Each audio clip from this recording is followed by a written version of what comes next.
యేసుక్రీస్తు పలికిన శిలువ మీద నుండి పలికిన 5వ మాట యోహాను సువార్త 19వ అధ్యాయము 28వ వచనం. యోహాను సువార్త 19వ అధ్యాయము 28వ వచనం. అటు తరువాత సమస్తమును అప్పటికి సమాప్తమైనదని యేసు ఎరిగి లేఖనము నెరవేరునట్లు నేను తప్పికొనుచున్నానెను. అటు తరువాత సమస్తమును అప్పటికి సమాప్తమైనదని యేసు ఎరిగి లేఖనము నెరవేరునట్లు నేను తప్పికొనుచున్నానెను. ప్రభువైన యేసుక్రీస్తు పరిశుద్ధమైన నామమునకు మహిమ కలుగుగాక. హల్లెలూయా హల్లెలూయా హల్లెలూయా హల్లెలూయా. ఎంతమంది సంతోషంగా ఉన్నారు? ఇందాక చాయ్ అడగగానే చాలా మంది ఇస్తారు కదా. సంతోషంగా ఉన్నాం కదా, వేరే విషయంలో దుఃఖంగా ఉన్నాలో కూడా దేవుడి మనతో మాట్లాడబోతున్నాడు. కొంతమంది చెప్తున్నారు వాక్యము, నా మాటలు మీరు అర్థం చేసుకుంటారని ఆలోచన. 5వ మాటగా యోహాను సువార్త 19వ అధ్యాయం. అటు తరువాత సమస్తమును అప్పటికి సమాప్తమైనదని యేసు ఎరిగి లేఖనము నెరవేరునట్లు నేను తప్పికొనుచున్నానని. అయితే ఇక్కడ చూసినట్లయితే తప్పిక కంటే ముందు నేను పైన లైన్గా ఎక్స్ప్లెయిన్ చేయాలనుకుంటున్నాను. అటు తరువాత సమస్తమును అప్పటికి సమాప్తమైనదని యేసు ఎరిగి. ఏం సమాప్తమైనదని యేసుక్రీస్తు వారు గ్రహించారంటే ఆ సమయంలో సిలువలో ఆయన పడిన క్రయదనము, హింస అది ఒకటే కాదు, కానీ ఈ లోకంలో ఆయన పుట్టినది మొదలుకొని బాప్తిజం పొంది ఆయన చేసిన బోధ, ఉపమానాలు, స్వస్థతలు వాటన్నిటిని ఆయన జ్ఞాపకం చేసుకున్నాడు కదా. అవన్నీ ఈ లోకంలో దేవుడు ఎందుకు చేశాడండి? ఎందుకు చేశాడు? మనం విశ్వాసంలో ఉండడానికి కదా, పడిపోకుండా వాటి ద్వారా విశ్వాసం కలిగి జీవించాలనే కదా. అయితే వాటి అంతటినీ యేసుక్రీస్తు వారు సిలువలో జ్ఞాపకం చేసుకుంటున్నారు కదా. సమస్తమును అప్పటికి సమాప్తమైనదని అంటే యేసుక్రీస్తు వారు తండ్రి యొక్క చిత్తము ఏమైతే ఉందో ఈ లోకంలో నెరవేర్చి ఉన్నాడు, అప్పటికి కంప్లీట్ చేసి ఉన్నాడని యేసుక్రీస్తు వారు గ్రహించి తప్పుకొని ఉన్నాను అనే మాట చెప్పినట్టుగా మనం చూస్తాం కదా. అదే యోహాను సువార్త 6వ అధ్యాయం 38వ వచనం చూసినట్లయితే నా ఇష్టమును నెరవేర్చుకున్నట్టుకు నేను రాలేదు, నన్ను పంపిన వారి చిత్తము నెరవేర్చుటకే పరలోకము నుండి దిగి వచ్చింది. ఇక్కడ చూసినట్లయితే యేసుక్రీస్తు వారు తన ఇష్టానుసారమే లోకానికి రాలేదు కదా. యేసుక్రీస్తు వారు తండ్రి యొక్క మాటను బట్టి లోకానికి వచ్చిన వాడిగా చూస్తాము. తండ్రి యొక్క చిత్తము నెరవేర్చడానికి పరలోకము నుండి దిగి వచ్చిన వాడిగా చూస్తాము. ఎలా వచ్చాడండి? పరలోకం నుండి మనుష్యుడిగా వచ్చాడు కదా. ఒకసారి మాట చూద్దాం. హెబ్రీయులకు రాసిన పత్రిక 2వ అధ్యాయం 14 నుండి 18 వచనాలు నేను చదువుతానండి. కాబట్టి ఆ పిల్లలు రక్త మాంసములు గలవారైనందున ఆ ప్రకారమే మరణము యొక్క బలము గలవానివి, అనగా అపవాదిని మరణము ద్వారా నశింపజేయుటకు జీవితకాలం అంతయు మరణ భయము చేత దాస్యములకు లోబడిన వారిని విడిపించుటకును ఆయన కూడా రక్త మాంసములు పాలువాడనేమో. ఏలైనగా ఆయన ఎంత మాత్రమును దేవదూతల స్వభావమును ధరించుకొనక అబ్రహాము సంతాన స్వభావమును ధరించుకొని ఉన్నాడు.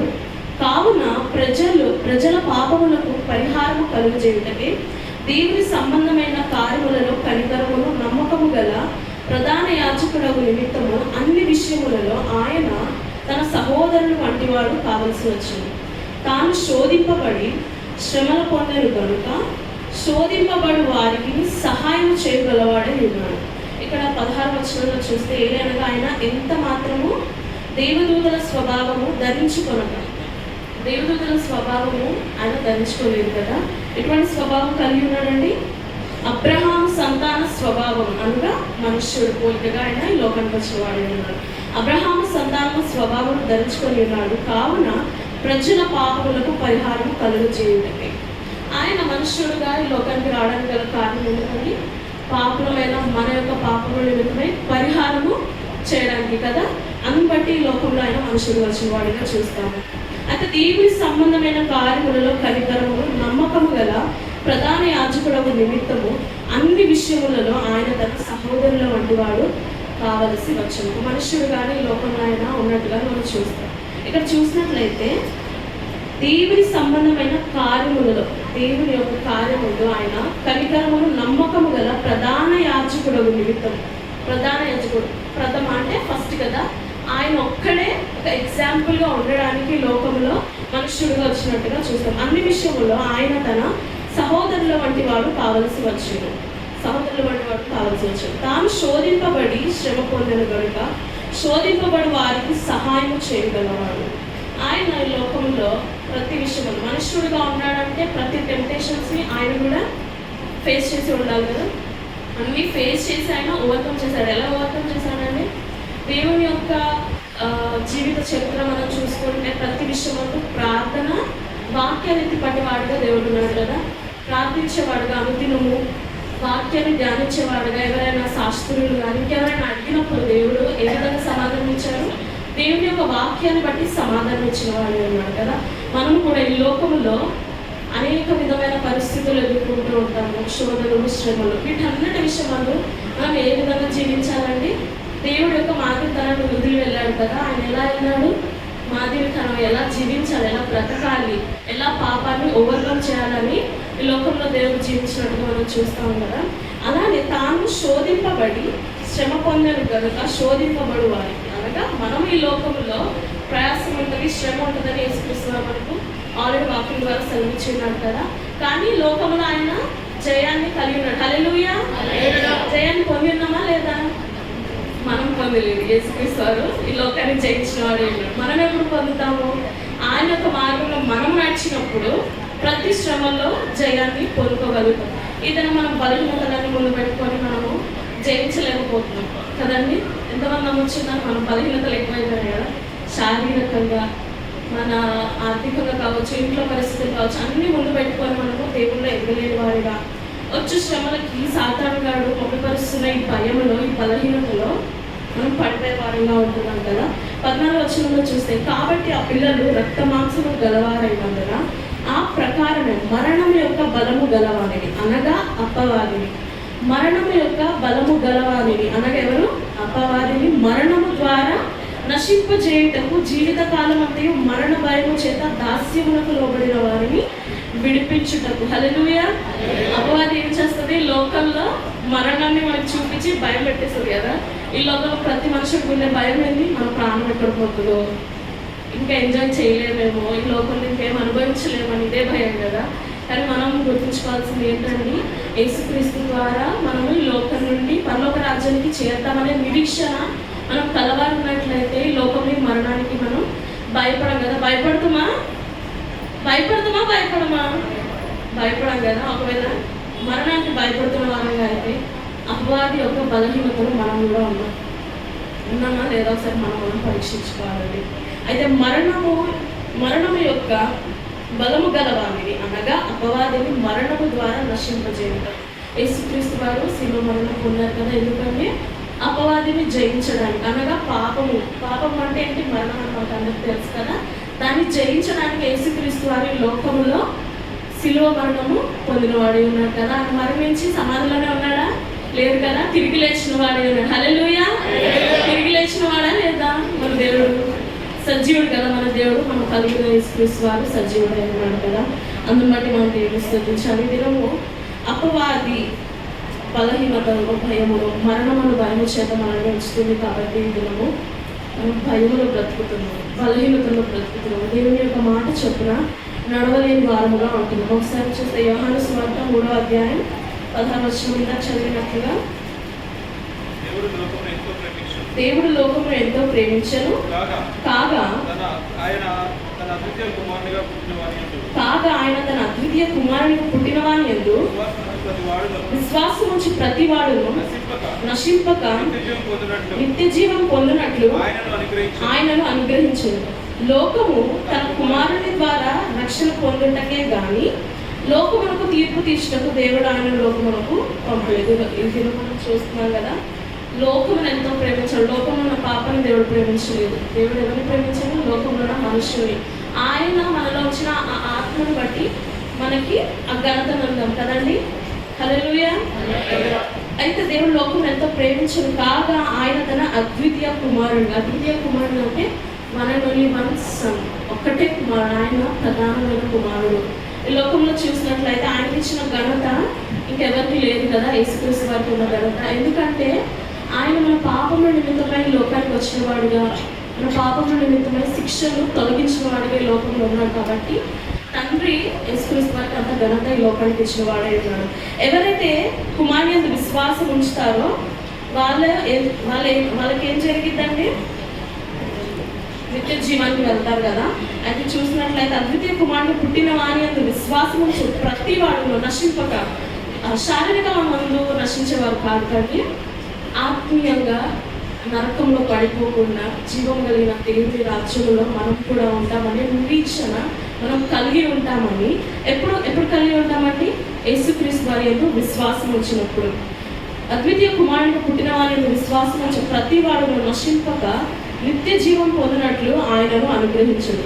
లోకము తన కుమారుని ద్వారా రక్షణ పొందుటకే గాను, లోకమంతా అనగా మనుషులందరూ యేసుక్రీస్తు ద్వారా రక్షణ పొందుటకే కానీ తీర్పు తీర్చడానికి యేసుక్రీస్తు వారి లోకానికి రాలేదు కదా. ఒకవేళ యేసుక్రీస్తు వారి తీర్పు తీర్చడానికి లోకానికి వస్తే మనం ఇక్కడ ఉండలేము కదా. ఆయన ప్రేమ స్వరూపుడై ఉన్నాడు. కాబట్టి నేను ఇంకను మనం ఎన్ని తప్పులు చేసినా కుక్క వాళ్ళే, పంది వాళ్ళే, బురదల్లో కక్కిన కూడు తింటున్న వారిగా మనం ఉన్నప్పటికీ కూడా యేసుక్రీస్తు వారి యొక్క ప్రేమ అనేడలా ఎంత మాత్రమూ తగ్గలేదు కదా. మారిందని ఆయన ప్రేమ అనేడలా మారలేదు కదా. ఆయన కృప వారి దినం లేకపోతే ఈ దినం మనము సజీవంగా ఆయన యొక్క నిల్చుండేవారం కాదు కదా. అందుని బట్టి మనం దేవుని స్తుతించాలి. హల్లెలూయా. యోహాను సువార్త 6:40 చూసినట్లయితే, కుమారుని చూచి ఆయన విశ్వాసం నుంచి ప్రతి వాడును నిత్య జీవము పొందుటకే నా తండ్రి చిత్తం. యేసుక్రీస్తు వారు తండ్రి యొక్క చిత్తం ఏమైందండి? ఇక్కడ కుమారుని చూచి ఆయన యందు విశ్వాసం ఉంచు ప్రతి ఒక్కరు కూడా నిత్య జీవం పొందాలని. దేవుడు ఈ పలికిన 7 మాటల్లో 5వ మాట ఆయన నాకు ఇచ్చినప్పుడు చాలా సంతోషపడ్డాను. ఎందుకంటే దప్పిక అనేది, దాహం అనేది ఏంటిది అని మనకి దినం తెలియాలి కదా. దేవుని యొక్క దాహం ఏంటి అని మనం ఆలోచించినప్పుడు ఏమైందండి? ఆత్మల దాహమైంది కదా. అంటే శారీరకమైన దాహమా కాదు కదా, ఆత్మీయమైన దాహమైంది కదా. సో ఒకసారి ప్రవచనాల ప్రకారం నెరవేరిన, లేఖనం ప్రకారం నెరవేరినది మనం చూసినట్లయితే కీర్తనలు 69:21 చూద్దాం.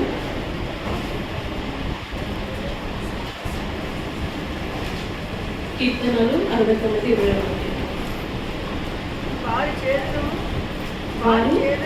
వారి చేతులు నాకు ఆహారముగా పెట్టిరి, నాకు ద్రప్పిక కలిగినప్పుడు చేదును చిరుకను నాకు ఇచ్చేది. అయితే చూసినట్లయితే దావీదు గారు ముందుగానే సిలువలో జరిగిన ఈ యొక్క మాటలను ఆయన ఆల్రెడీ అక్కడ ముందుగానే ప్రవచించినట్టుగా మనం చూస్తాం కదా. యోహాను సువార్త 19:29 చూస్తే, చిరుకతో నిండి ఉన్న ఒక పాత్ర అక్కడ పెట్టి ఉన్నాను కనుక వారు ఒక స్పంజి చిరుకతో నింపి హిస్సోపు పుడకకు తగిలించి ఆయన నోటికి అందించారు. ఈ యొక్క మాట సిలువలో నెరవేరిందని దావీదు గారు ముందుగానే ప్రవచించినట్టుగా మనం చూస్తాం కదా. హల్లెలూయా. సో ఇప్పుడు మనం మెయిన్ మాటకు వద్దాం. చూసినట్లయితే లేఖనం నెరవేరినట్లుగా ప్రవచనం జరిగింది కదా. ఆ తర్వాత నేను తప్పికొనిచున్నాను అన్నాడు. దీని ఎందుకు తప్పిక కలిగి ఉన్నాడు అని మనం చూసినట్లయితే శారీరకమైన తప్పిక కాదని ఒక వచనం చూద్దాం. మార్కు సువార్త 15:23.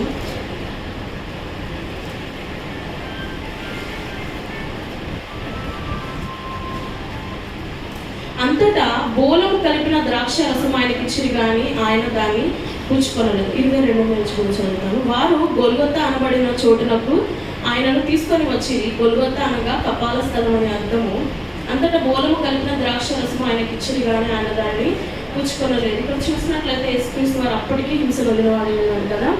అప్పటికి ఆయన కొరడా చేత దెబ్బలు తిన్నాడు, ములకిరీటం పెట్టబడ్డది, సిల్వర్ దగ్గరికి వచ్చిన వాడే ఉన్నాడు కదా. ఆ సమయంలో అక్కడ ఉన్న వాళ్ళు చూసి ఏం చేశారు? బోలము కలిపిన ఆ ద్రాక్షరసం యేసుక్రీస్తు వారికి ఇస్తే యేసుక్రీస్తు వారు తీసుకోలేదు కదా, పుచ్చుకోలేదు కదా, దాన్ని నిరాకరించారు. ఎందుకు నిరాకరించారు? కేవలము నీ నా కొరకు కదా. తన యొక్క చిత్తం ఈ లోకం నెరవేర్చడానికి ఆయన లోకంకి వచ్చి ఉన్నాడు కాబట్టి దాంట్లో కూడా ఎటువంటి కల్మషం చేయకూడదని ఆ మత్తుని తీసుకోవడానికి కూడా దేవుడు నిర్లక్ష్యం చేసిన వాడిగా ఉన్నాడు. హల్లెలూయా. అయితే ఇక్కడ చూసినట్లయితే యోహాను సువార్త 4వ అధ్యాయం 13వ వచనం 13-14 వచనాలు చూద్దాం.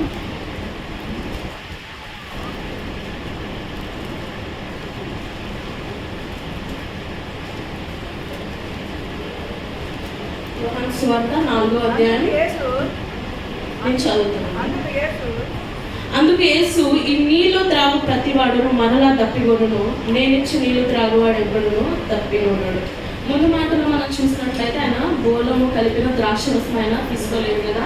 అంటే ఆయన యొక్క దాహము శారీరకమైన దాహం కాదని అక్కడ స్పష్టంగా తెలుస్తుంది. అయితే ఇక్కడ చూసినట్లయితే సిలువలో దేవుడు నేను తప్పుకొని ఉన్నాను అన్నాడు. మళ్ళీ ఇక్కడ వాక్యం చూసినట్లయితే ఈ సంఘటన మనకు తెలుసు కదా. సమరయ స్త్రీ దగ్గరికి యేసుక్రీస్తు వారు వచ్చినట్టుగా ఆయన దాహం కలిగి ఉన్నాడని సమరయ స్త్రీతో అడిగినప్పుడు సమరయ స్త్రీ ఏమంటది, నాకే ఏం లేదు నీకేం ఇస్తాను అంటది కదా. అన్నప్పుడు యేసుక్రీస్తు వారు ఏమంటాడు, ఈ నీళ్లు త్రాగు ప్రతి వాడును మరలా తప్పిగొనడు, నేనిచ్చి నీళ్లు త్రాగు వాడు ఎప్పుడునూ తప్పిగొనడు. ఎందుకు తప్పిగొనంటే ఆయన ఇచ్చిన నీళ్ళు ఏమైనాయి, నిత్య జీవములకు వారిని ఊరేడి నీటి బుగ్గగా ఉంటుందని ఆయనతో చెప్పారు. మొదటిగా మనం చూసినట్లయితే అందుకే యేసు నీళ్ళు త్రాగు ప్రతి వాడును మరలా తప్పిగొనడు. మొదటి మాటగా దేవుడు చెప్పిన మాట ఏంటంటే లోకము గురించి. అనగా లోకములో మనం కలిగి ఉండే కోరికలు కావచ్చు, ఇచ్చలు కావచ్చు, మన ఏదైతే లోకంలో ఇది కావాలి ఇది చేయాలని ఆశ కలిగి ఉంటామో అవన్నీ మనకి కొంతకాలమే తృప్తినిస్తుంది, కానీ కంప్లీట్నెస్ మనకి ఇవ్వదు కదా. ఏది కంప్లీట్నెస్ ఇస్తుంది? దేవుని ఎందుకు వచ్చే ఆ నీళ్లు, ఏది నిత్య జీవమైన ఆ నీళ్లు మాత్రమే మన దాహాన్ని తప్పికని తీర్చేదిగా ఉన్నాయి కదా. హల్లెలూయా. ఈరోజు అందరము లోకానుసారమైన తప్పిక కలిగి ఉన్నాం. నిజమేనా? లోకానుసారమైన తప్పికనా మనకుంది? వినడానికి ఎలా ఉన్నా సరే నిజంగా మనం లోకానుసారమైన తప్పికనే ఉన్నాం. ఈ లోకంలో ఆరోగ్యం లేదని, ఇల్లు లేదని, సొత్తిల్లు లేదని, వివాహం అవ్వడం లేదని, గర్భాలు తెరవబడడం లేదని, పరిస్థితులను చూసి అప్పుల పాలై ఉన్నామని వీటిని బట్టే మనము నా పరిస్థితి ఇంకెప్పుడు మారుతుంది, ఇదే పరిస్థితుల్లో నేను ఇంకెన్ని రోజులు ఉంటాను, ఇదే నా బ్రతుకని లోకానుసారమైన పరిస్థితులను బట్టి మనం తప్పుకొని ఉంటున్నాము. కానీ దీని మీద ఎక్కడ కూడా మనకి తృప్తి దొరకదు. మనకు తృప్తి దొరికేది కేవలం దేవుని. హల్లెలూయా. దేవుడిచ్చే నీళ్ళలో ఏమైందంటే నిత్య జీవనము వారికి ఊరేడి నీటి బుగ్గగా ఉండదు, నిత్యం ఊరుతూనే ఉంటుంది. ఇంకా దేవుని నమ్ముకొని విశ్వసించిన ప్రతి ఒక్కరు నిజంగా ఈ లోకంలో ఎక్కడ తిరిగినా, ఎంత మంచి వెకేషన్కి వెళ్ళినా, దేవుని యొక్క సన్నిధిలోకి వచ్చినప్పుడు వచ్చి సమాధానం ఎక్కడన్నా దొరుకుతుందా? మనకి దొరకదు కదా. మనస్ఫూర్తిగా మనము సమాధానంగా నెమ్మదిగా ఉండేది కేవలం దేవుని మందిరంలో. ఎందుకంటే ఆ దేవాది దేవుడి మందిరంలో ఉంటాడు కాబట్టి ఆయన యొక్క మాటను బట్టి మనము ఎంతగానో సమాధాన పడతాం కదా. సో ఈ లోకాన్ని చూసి మన పరిస్థితులను బట్టి మనం వెనక్కి వెళ్ళే వారంగా మనం ఉండకూడదని దేవుని యొక్క ఆ యొక్క అన్నిటిని మనము ఎందుకు తప్పి కలిగి ఉండాలి. దేని నిత్య జీవమునకి వానిలో ఊరేడి నీటి బుగ్గగా ఉండునని ఆమెతో చెప్పాను. అటువంటి నీళ్లను మనము ఆశించే వారముగా మనము ఈ లోకంలో ఉండాలని మనం చూస్తాం. యోహాను సువార్త 7వ అధ్యాయం 37-39 నేను చదువుతాను. ఎవడైనా నువ్వు దప్పికొనిన ఎడల నా యందుకు వచ్చి దప్పి తీర్చుకొనవలెను. నా యందు విశ్వాసం వచ్చి ఎవడో లేఖనము చెప్పినట్లు వారి కడుపులో నుండి జీవజల నదులు పారునని బిగ్గరగా చెప్పాను. తన యందు విశ్వాసం వచ్చి వారు పొందబోవు ఆత్మను గురించి ఆయన ఈ మాట చెప్పాను. హల్లెలూయా. సో ఈ మాట చూసినట్లయితే యేసుక్రీస్తు వారు తప్పిక కలిగి ఉన్నాడు సిలువలో, ఆయన చెప్పినట్టు చూస్తాను. కానీ దాహం ఉన్నది ఎవరికి? మనకి కదా. హల్లెలూయా. దాహం ఎవరికి? యేసుక్రీస్తు వారుగా మనకు. ఈరోజు నువ్వు దేవుడు నమ్మకపోతే, విశ్వసించకపోతే, ఆయన అడుగుజాడలు నడవకపోతే నష్టపోయేది మనం మాత్రం. యేసుక్రీస్తు వారు కాదు కదా. ఆయన లోకం కొరకు ప్రాణం పెట్టిన వాడిగా ఉన్నాడు. సర్వలోకం కొరకు ఆయన రక్తాన్ని చిందించేవాడిగా ఉన్నాడు కదా. అది ఇక్కడ చూసినట్లయితే ఎవడైనా దప్పికొనేడలా నా యుద్ధకు రండి. దేవుని ఎదుకు వస్తే ఆ దప్పిక తీర్చబడుతుందని యేసుక్రీస్తు వారు సెలవిస్తున్నాడు. నా యొక్క విశ్వాసం నుంచి వాడెవడో లేఖనం చెప్పినట్లు వాడి కడుపులో నుండి జీవజల నదులు పారునని బిగ్గరగా చెప్పాడు. ఇది ఈ నీటి విషయము అనగా తన యందు విశ్వాసం ఉంచి వారు పొందబోవు ఆత్మను గురించి. ఎవరైతే దేవుని యందు విశ్వాసం ఉంచుతారో వాళ్ళకు దేవుడిచ్చు ఆత్మను బట్టి ఈ యొక్క నింపుదల, ఈ యొక్క దప్పిక తీర్చబడుతుందని యేసుక్రీస్తు వారు తెలియజేస్తున్నారు. అనగా దేవుని యొక్క ఆత్మ నుండి వచ్చే ఆ దప్పిక తీర్చబడుతుంది అని యేసుక్రీస్తు వారు తెలియజేస్తున్నారు. మన యొక్క దప్పిక అనేది ఆత్మీయంగా ఉంది అని ఈ దినం దేవుడు మనతో మాట్లాడుతున్నాడు. కానీ ఈ దినం మనము ఆత్మీయమైన దప్పిక మనలో లేదు. ఎందుకంటే శారీరకమైన దప్పిక ఉంది. ఈ దినం బలహీనతలో మనం ఉన్నాం, లోకాన్ని చూస్తున్నాం, పరిస్థితులను చూస్తున్నాం. కాబట్టి ఆత్మీయ సంబంధమైన దేవుని యొక్క దప్పిక ఏమై ఉంది అని ఈ దినం గుర్తించలేని వారముగా మనం ఉన్నాం. అయితే చివరిగా దేవుని యొక్క దప్పిక మనం ఎలా తీర్చాలంటే మొదటిగా మనం చూడాల్సింది ఏంటంటే ఆయన ఏమన్నాడు, ఆయన ఎందుకు విశ్వాసం వచ్చింది. ఆయన మీద విశ్వాసం ఎప్పుడు వచ్చింది? మనం ఎప్పుడు నమ్మగలుగుతాం? వాళ్ళు మన కొరకు ఏదైనా చేస్తే కదా. ఈ దినం మనం జ్ఞాపకం చేసుకుంటాం, యేసుక్రీస్తు వారు మన కొరకు ఆయన ప్రాణాలు పెట్టిన వాడే ఉన్నాడు కదా, ఆయన ప్రేమను కనపరిచిన వాడే ఉన్నాడు. ఒకరు మనం ప్రేమిస్తున్నారు అంటే మనము కూడా వాళ్ళని ప్రేమిస్తాం కదా. ఈ దినం మనకు అందరికీ తెలుసు యేసుక్రీస్తు వారు మన కొరకు మరణించారు అని. ఆయనను మనం తిరిగి ప్రేమించలేని వారముగా ఉన్నాము. ఆయనను ప్రేమించినట్లయితే మాత్రము ఆయన తప్పికను మనము తీర్చలేము. మార్కు సువార్త 12వ అధ్యాయం 30-31 వచనాలు నేను చదువుతాను. నీవు నీ పూర్ణ హృదయముతోనూ, నీ పూర్ణ ఆత్మతోనూ, నీ పూర్ణ వివేకముతోనూ, నీ పూర్ణ బలముతోనూ నీ దేవుని అయిన ప్రభువును ప్రేమింపవాలనేది ప్రధానమైన ఆజ్ఞ. నేను దప్పిక గురించి నేర్చుకుంటున్నప్పుడు యేసుక్రీస్తు వారు మనకి 2 ఆజ్ఞల గురించి గుర్తు చేశాను. ఈ ఆజ్ఞలకి దప్పిక ఏం సంబంధం అని ఆలోచించినప్పుడు ఆయనను ప్రేమించడమే కదా ఆయనకు కావాల్సింది. ఆయనను ప్రేమించినప్పుడే కదా ఆయన మనసు మనకు తెలిసింది. ఆయన ప్రేమించినప్పుడే కదా ఆయనకున్న దాహం ఏంటిది అని మనకు కూడా తెలిసింది కదండి. అందుకే దేవుడు మనకి ఉన్న ఆజ్ఞలు, పాత నిబంధన ప్రకారం ఉన్న ఆజ్ఞలు అన్నిటికంటే ప్రాముఖ్యంగా కొత్త నిబంధనలో మనకి 2 ఆజ్ఞలు ఇచ్చారు కదా. ఈ 2 ఆజ్ఞల్లో ఇక్కడ చూసినట్లయితే వీటికంటే ముఖ్యమైన ఆజ్ఞ మరి ఏది లేదని అతనితో చెప్పారు. ఇంకేది కూడా ముఖ్యమైన ఆజ్ఞ లేదు, ఈ 2 ఉన్నాయి కదా. మొట్టమొదటి ఆజ్ఞ ఏంటండి, నీవు నీ పూర్ణ హృదయంతోనూ, నీ పూర్ణ ఆత్మతోనూ, నీ పూర్ణ వివేకంతోనూ, నీ పూర్ణ బలంతోనూ నీ దేవుడైన ప్రభువును ప్రేమింపవలనది ప్రధానమైన ఆజ్ఞ. మనం ఏ విధంగా ప్రేమించాలని దేవుని పూర్ణ హృదయం, మన కంప్లీట్ మనసు, మన హృదయము దేవునికి ఇచ్చేవారంగా ఉండాలి. మన పూర్ణ ఆత్మ ఎప్పుడైతే దేవునికి మన హృదయాన్ని ఇస్తామో అప్పుడు మన మనసు, మన ధ్యాస దేవుడి మీద ఉంటుంది కదా. దేవుడి మీద ధ్యాస ఉన్నప్పుడు మనం ఎలా ఉంటాము? ఎప్పుడు ప్రార్థన, ఎప్పుడు వాక్యం, ఎప్పుడు దేవుడి పని చేయాలి, ఎలా నేను బ్రతకాలి, ఎలా సరి చేసుకోవాలి, నా బ్రతుకుని ఎలా ఉంచుకోవాలి అనే ఆశలోనే ఉంటుంది తప్ప లోకానుసారమైన ఏ కోరికలు మనము ఆలోచించాము. అసలు దాని గురించి ఆలోచించాం కదా. మనకి ఎంత శ్రమ ఉన్నా, ఇబ్బంది ఉన్నా, మనం చూస్తాం కదా వాక్యంలో అనేక మంది భక్తులు శ్రమ పాలై ఉన్నారు, అనేక మంది. కానీ వాటి అంతటిలో వాళ్ళు నమ్మకంగా ఎలా ఉన్నారు అంటే ప్రయాసపడ్డారు కదా.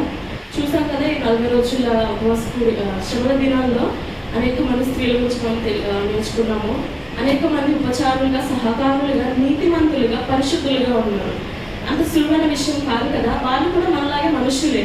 కానీ ఈ దినం వాళ్ళు ఎలా ఉండగలిగారు? వాళ్ళు ఈ యొక్క పరిశుద్ధ గ్రంథంలో ఎలా రాయబడి ఉన్నారు అని అంటే కేవలము దేవుని యొక్క మాటకు లోబడి ఉన్నవారే ఉన్నారు, దేవుని ప్రేమించిన వారిగా ఉన్నారు. కాబట్టి ఈ దినము వారు ఈ వాక్యములో ఉన్నవారే ఉన్నారు కదా. అయితే నీ పూర్ణ హృదయముతో పూర్తిగా దేవుని ప్రేమించేవారుగా, ఎప్పుడైతే దేవుని పూర్తిగా ప్రేమించేవారు, మన మనసు, మన హృదయం దేవునికి ఇచ్చేవారుగా ఉంటామో మనకి ఎలా ఉంటుందంటే శరీర కోరికలు ఉండవు కాబట్టి ఆత్మతో ఉండేవారముగా ఉంటాం. అప్పుడు పూర్ణ వివేకముతో, అనగా ఏది సరైనది, ఏది నాకు కావాలి, ఏది నాకు తృప్తిపరుస్తుంది, ఏది నాకు సంతోషం ఇస్తుంది అనే ఆలోచనలో మనం ఉండగలుగుతాం. అప్పుడు నీ పూర్ణ బలము అంటే మనము శారీరక బలము కూడా వస్తుంది దీంట్లో. ఇది మనము ఇలా చెప్పాలని అనుకోకండి. మోకాల నొప్పులను, శరీర బలహీనతలను, నడవలేని పరిస్థితులను అంతెందుకు మా అమ్మ గురించి చెప్పాలి. చేతిప్రాలు ఎప్పుడు మా అమ్మ నేను వస్తాము, కానీ శ్రమదాన కుడికల్లో ఎందుకు నైట్ వెళ్తాను కదా, ఇప్పుడు ఎందుకు అన్నారు. కానీ నాకు మాత్రం ఎందుకో అనిపించింది, లేదు నేను వెళ్ళాలి, నేను ప్రార్థించకపోతే నేను బలహీన పడిపోతాను. మొదటిగా దేవుడు అనేది చూసేది ఏంటంటే, ఇది మనం అంటాం కదా, ఆత్మ కొరకు భారం కలిగి ఉండవలసిందిగా ఉండాలి క్రైస్తవులు అనేవారు. కానీ దానికంటే మరి ముఖ్యంగా మనకు ఉండవలసింది ఏంటంటే, మన యొక్క ఆత్మ రక్షణ మార్గంలో ఉందా, నిత్య జీవానికి వెళ్తుందా. ఈ దినం దేవుడు రాకుండా వచ్చినట్లయితే నేను ఎత్తబడతాను. మనంతట మనము పరీక్షించుకోవాలండి. అయితే మొదటిగా దేవుడు ఇచ్చిన ఆజ్ఞ ఏంటండి? పూర్ణ హృదయంతోనూ, పూర్ణ ఆత్మతోనూ, పూర్ణ వివేకముతోనూ, నీ పూర్ణ బలము దేవుడి మీద ఉంచి ఆయనను ప్రేమించవలసినది. అది ప్రధానమైన ఆజ్ఞ. రెండో ఆజ్ఞ ఏమైందండి? నిన్ను వలె నీ పొరుగు వారిని ప్రేమింపవలననేదే రెండవ ఆజ్ఞ. రెండో ఆజ్ఞ అయితే నిన్ను వలె నీ పొరుగు వారిని ప్రేమించడం అనేది అంత సులువైనది కాదు. ఈ రెండో ఆజ్ఞలో దేవుడి యొక్క అర్థం ఏంటంటే, నీ ఆత్మ కొరకు నువ్వు ఎలా అయితే బలహీన పడకుండా ప్రయాసపడుతున్నావు, దేవా నేను అనుదినము పరిశుద్ధంగా ఉండాలి, అనుదినము నీ పని చేయాలి, అనుదినము నీకు నమ్మకంగా ఉండాలి, నేను ఎక్కడైనా నీ సాక్షి జీవితాన్ని పోగొట్టుకోకూడదని నీ ఆత్మ కొరకు నువ్వు ఎంతైతే ప్రయాసపడుతున్నావో, అదే రీతిగా నీ పొరుగు వాని కొరకు కూడా నువ్వు అంతే ప్రయాసము కలిగి ఉండాలని ఈ దినము దేవుడు రెండో ఆజ్ఞ ద్వారా మనకి తెలియజేస్తున్నాడు. అటువంటి ప్రయాసము నీలో నాలో ఉన్నదా లేదా చూసుకోవాలి. రెండో ఆజ్ఞ కంటే ముందు మరి ముఖ్యంగా ప్రధానమైన ఆజ్ఞ, ఫస్ట్ ఆజ్ఞని మనము కలిగి ఉండాలి. దేవుని ప్రేమించే వారుగా మొదటిగా మనం ఉండాలి. హల్లెలూయా. మాటలు అర్థమవుతున్నాయా? హల్లెలూయా. అయితే మొదటి ఆజ్ఞగా దేవుని ప్రేమించే వారుగా ఉండాలి. రెండో ఆజ్ఞగా చూసినట్లయితే ఏంటండి? నిన్ను అదే నీ పొరుగు వారిని ప్రేమించాలి. రెండో ఆజ్ఞ ఏంటి? వినపడట్లేదు. రెండో ఆజ్ఞ ఏంటి? ఉంటామా ప్రేమించాలని?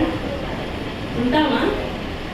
మనకి ఓపిక లేదు, ఇంకా పక్క రోజు కోసం ప్రార్థన చేస్తాం, అలా ఉంటుంది. ఆలోచిస్తామని దినము దేవుని యొక్క దాహము తట్టుక చాలా ఉంది. ఆయన ఆలోచన, ఆశ, మనస్సు ఒకటే, నువ్వు నేను ఈ దినము నిత్య జీవనంలోకి వెళ్ళాలి, రక్షణ మార్గంలో ఉండాలన్నది ఆయన ఆలోచన. నా మాట మీద ధ్యాసించిన ప్లీజ్. అయితే ఈ దినము దేవుడు చెప్పిన మాట ఒకటే, ఆయనను ప్రేమించే వారంగా మనం ఉండాలి. ఆయన ప్రేమిస్తున్నాము అంటే ఆయన దాహాన్ని గుర్తించే వారంగా మనం ఉంటాం. చివరికి ఒక మాట చూద్దాము. గలతీయులు 6వ అధ్యాయం 14వ వచనం. అపోస్తలుడైన పౌలు గలతీయులకు రాసిన పత్రిక 6వ అధ్యాయం 14వ వచనం ముగిస్తానండి. అయితే మన ప్రభు అయిన యేసుక్రీస్తు శిలువయందు తప్ప మరి దేని యందును అతిశయించడం నాకు దూరం అవును కాక. హల్లెలూయా. దేని యందు మన అతిశయం ఉండాలండి? దేని యందు? ప్రభు అయిన యేసుక్రీస్తు శిలువయందు తప్ప. అంటే శిలువ, దేవుడు ఎందుకు శిలువ ఎక్కాడంటే మన పాపం నిమిత్తమై మన పాపాన్ని కొట్టివేయడానికి శిలువ ఎక్కిన వాడిగా ఉన్నాడు కదా. అయితే ఇది మనం అందరం విముక్తి పొందిన వాళ్ళు. విముక్తి పొందామా లేదా? ఎంతమంది విముక్తి పొందారు, విడుదల పొందారు?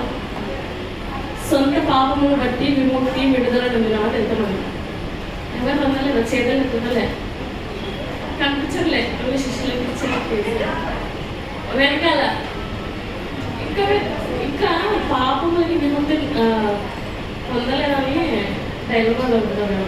కానీ యేసుక్రీస్తు వారు మన కొరకు ప్రాణం పెట్టిన వాడే ఉన్నాడు కదా.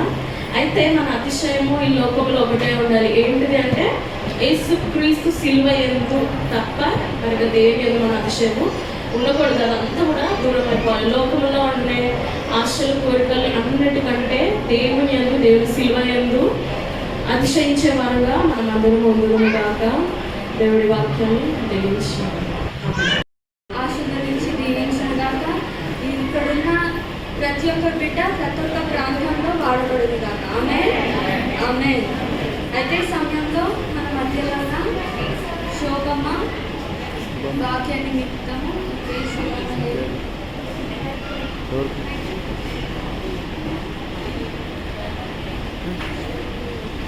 శిశుల టీచర్ ముందుకు వచ్చి వాక్యం నిమిత్తము మన హృదయంలో నాటబడేలాగా ప్రార్థన చేయించుండగా మనం ఇప్పుడు ఏకీభవిద్దాం.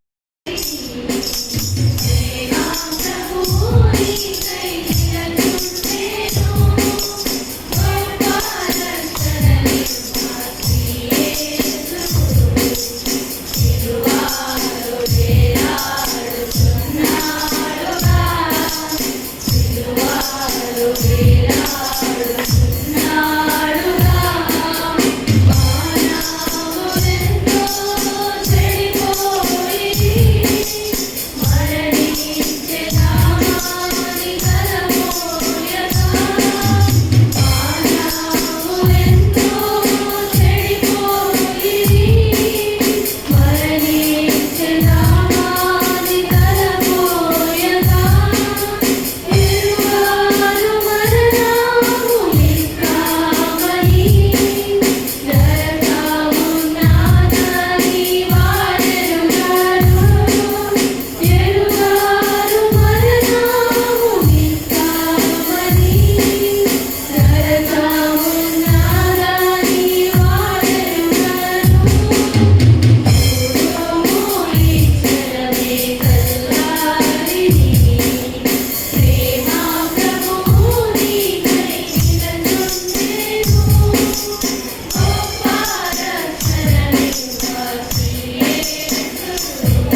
19:30. యేసు చిరకాల పొంచుకొని సమాప్తమైనది తల్లి వచ్చి ఆత్మ పొచ్చుకొందును. యేసు చిక్కిన పొంచుకొను సమాప్తమైనది చెప్పి తల్లి వచ్చి ఆత్మ పొంచుకొను. చిక్కిన పొంచుకొని సమాప్తమైనది చెప్పి తల్లి వచ్చి ఆత్మ అప్పగించేదను. యోహాను 19:30. ఇచ్చిన అవకాశాన్ని బట్టి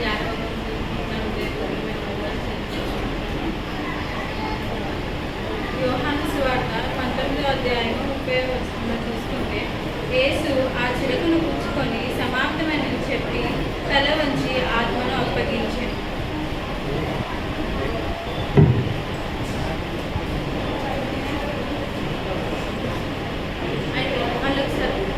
హల్లెలూయా హల్లెలూయా.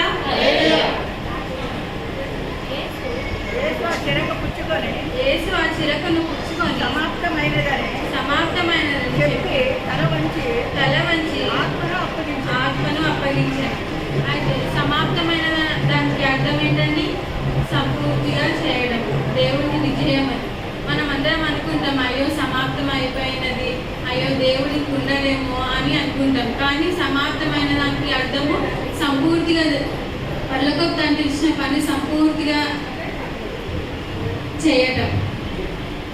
ఆయన మన కొరకు ఎంతో పెద్ద త్యాగం, అంత పెద్ద త్యాగం ఎవరైనా చేస్తారా అండి? ఆ కలువరి శిలువలో రక్తం కాల్చడం మనమైతే కాలుస్తామా? కాల్చలేము. ఎంత పెద్ద త్యాగానికి మనం ఏం ఇచ్చినా ఆయన రుణం తీర్చుకోలేము. అలాగే మనం చూస్తే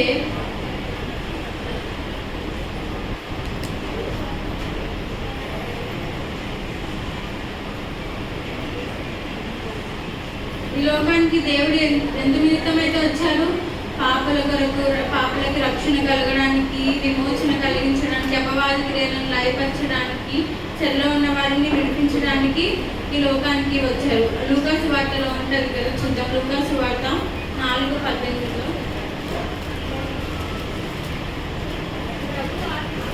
ప్రభు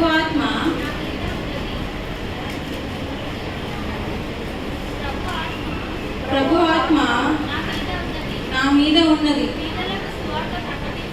బీదలకు సువార్త ప్రకటించుటకై ఆయన నన్ను అభిషేకించాను. చెరలోనున్న వారిని విడుదలను, గుడ్డివారికి చూపును కలుగునని ప్రకటించుటకును, నలిగిన వారిని విడిపించుటకును, ప్రభువు హితవస్త్రము ప్రకటించుటకును ఆయన నన్ను పంపి ఉన్నాడు. ఇక్కడ మనం చూస్తే బీదవాళ్ళకి సువార్త ప్రకటించుటకును, చెరలోనున్న వారిని విడిపించుటకు, గుడ్డి వారిని చూపు కలుగజేయడానికి లోకంలోకి దేవుడు వచ్చాడు. అలాగే ఈ లోకంలో చూస్తే ఇంకొకటి యోహాను సువార్త 17వ అధ్యాయము 4వ వచనం చూస్తున్నాం.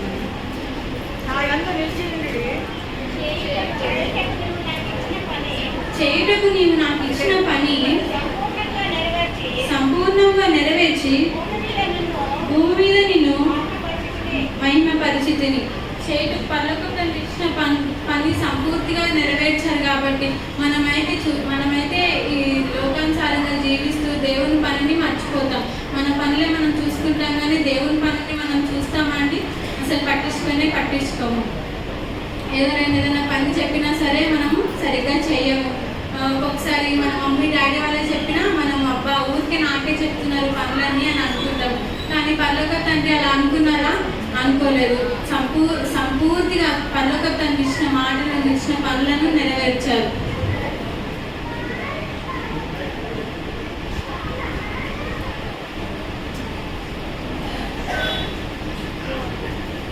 అలాగే లూకా సువార్త 24:44 చూసుకుంటే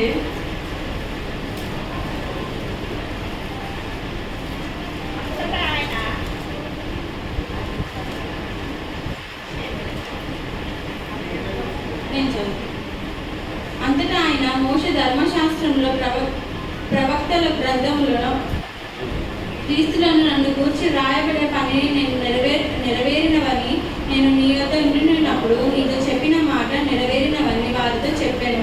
ఇక్కడ మనం చూస్తే సంపూర్ణంగా నెరవేర్చారు. దేవుడు సంపూర్తిగా నెరవేర్చారు పనిని. ప్రతి పనిని నెరవేర్చబడ్డాయి. అవి అలా నెరవేర్చబడ్డాయి. ఎలా నెరవేర్చబడ్డాయండి? ఆయన చేసిన కార్యాలలో నెరవేర్చబడ్డాయి. ఫిలిప్పీలు 2:21 చూస్తే అందరూ తమ సొంత కార్యాలను చూసుకొనిచున్నారు కానీ యేసుక్రీస్తు కార్యాలని చూసుకొనరు. దేవుడు మనం ఎప్పుడు మన సొంత కార్యాలనే చూసుకుంటాం. దేవుడి కార్యాలని పట్టించుకుంటామా? చర్చికి రావాలన్నా సరిగ్గా రాలేము, ప్రార్థన చేయాలన్నా సరిగ్గా చేయము, ఆరాధించాలన్నా ఎప్పుడు ప్రతి క్షణం దేవుని ఆరాధిస్తూ దేవుని మహింపరిచే బిడ్డలుగా మనం ఉండాలి. ఆయన సన్నిధికి రావాలన్న ఆసక్తి మనలో ఉండాలి. అలాగే లూకా సువార్త 19:10 చూసుకుంటే నశించిన దానిని వెనక్కి రక్షించుటకు మనుష్య కుమారుడు వచ్చినని అతనితో చెప్పాను. అంటే దేవుడు ఇక్కడ ఏం మాట్లాడుతున్నాడు? దేవుడు నశించిపోయిన మనలను నిన్ను నన్ను రక్షించడానికి ఈ భూలోకానికి మనుష్య కుమారునిగా వచ్చాడు. అయితే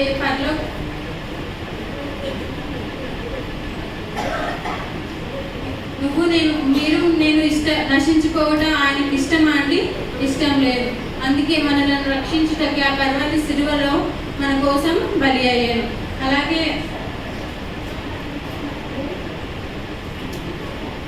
యెషయా 53:7 చూసుకుంటే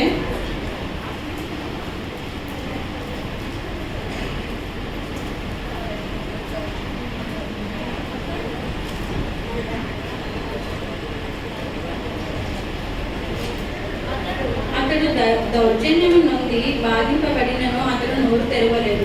వదకు తేబడు గొర్రెపిల్లయు బొచ్చు కత్తిరించు వాని ఎడల గొర్రెయు మౌనంగా ఉండునట్లు అతడు నోరు తెరవలేదు.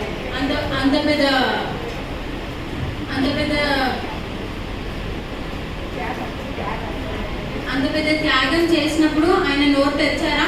మనల్ని ఎవరైనా ఒక మాట అంటే తిరిగి 2 మాటలు వాళ్ళకే అంటాం. ఒకవేళ వారు మనల్ని కొట్టినా తిరిగి 2 దెబ్బలు మనం వారిని కొడతాం. కానీ గొర్రెపిల్ల ఎలా మౌనంగా ఉంటుందో మన దేవుడు కూడా మన పాపాల కొరకు మనకు రక్షణ కలగడానికి ఆయన మౌనముగా మన గురించి ఉండెను. అలాగే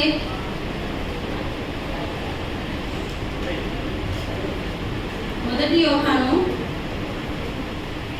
3:8 చూసుకుంటే ఆయన అపవాది క్రియలను లయపరచడానికి వచ్చారు. అపవాది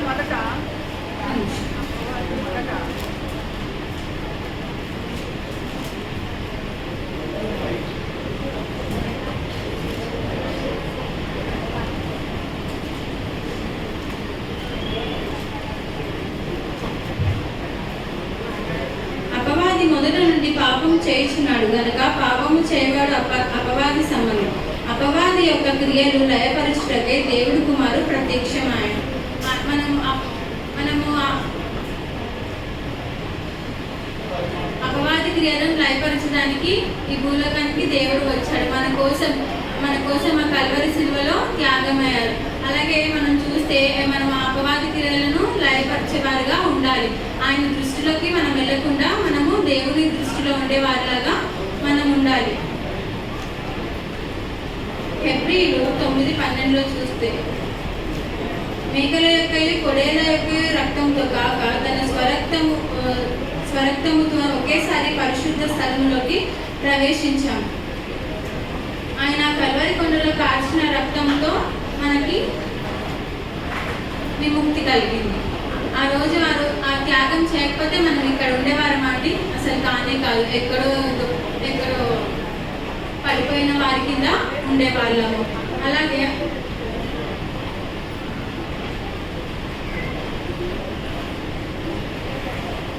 మనం ఎల్లప్పుడూ ఆయనను స్తుతించే వాళ్ళగా ఉండాలి. ఆయనను ఆరాధించే బిడ్డలుగా మనం ఉండాలి. అలాగే మనం చూసుకుంటే పరలోకపు తండ్రి చెప్పిన మాటలను ఆయన ఎలా నెరవేర్చాడు? కార్యాల ద్వారా నెరవేర్చాడు. అలాగే సమృద్ధిగా పరలోకపు తండ్రి చెప్పిన పనులను అన్నిటినీ సమృద్ధిగా నెరవేర్చారు. అలాగే మనం చూస్తే దావీదు ఎన్ని మార్లు దేవుని స్తుతించాడంటే 7 మార్లు. అలాగే మనం కూడా మన దేవుడు దేవుని ప్రతిరోజు స్తుతించే వారిలాగా మనం ఉండాలి. అలాగే మనము రక్షణ కలిగింది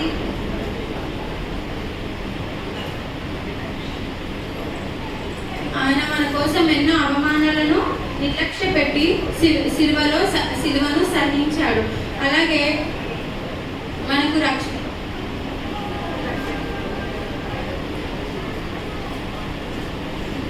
మత్తయి సువార్తలో ఉంటుంది కదా, ముందుగా ఆయన నీతిని ఆయన రాజ్యాన్ని వెతికేవారిగా మనం ఉండాలి. అలాగే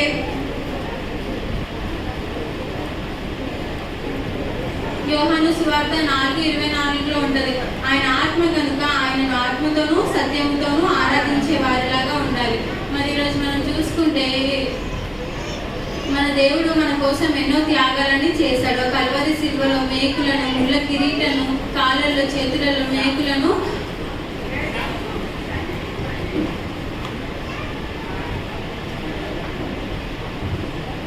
ఆ త్యాగానికి మనం ఏమిచ్చినా ఆయన రుణం తీర్చలేము. కేవలం మన విరిగి నలిగిన హృదయాన్ని ఆయన కల్పించి ఆయన సన్నిధిలో మనం మోకరించి ప్రార్థించే వారిలాగా ఉండాలి. చిన్న వాక్యం దేవుడు దీవించుగాక. ఏమైనా తప్పులుంటే క్షమించండి, ఫస్ట్ టైం కదా కొంచెం టెన్షన్తో ఉంది. ఏమైనా మిస్టేక్స్ ఉంటే నాకు చెప్పండి, నేను కరెక్ట్ చేస్తాను నెక్స్ట్ టైం. అన్నీ కూడా సంపూర్ణంగా నెరవేర్చి మరి తండ్రికి మరి సమాప్తమైనదని చెప్పినట్టుగా మనం ఇక్కడ చూస్తూ ఉన్నాం. మరి 7వ మాటగా కూడా మనం ఇక్కడ ప్రార్థన, ఎవరు ప్రార్థన చేసినా, పాట పాడినా, వాక్యం చెప్పినా క్లుప్తంగా చెప్పవలసిందిగా, క్లుప్తంగా పాడవలసిందిగా మనం చేస్తున్నాను.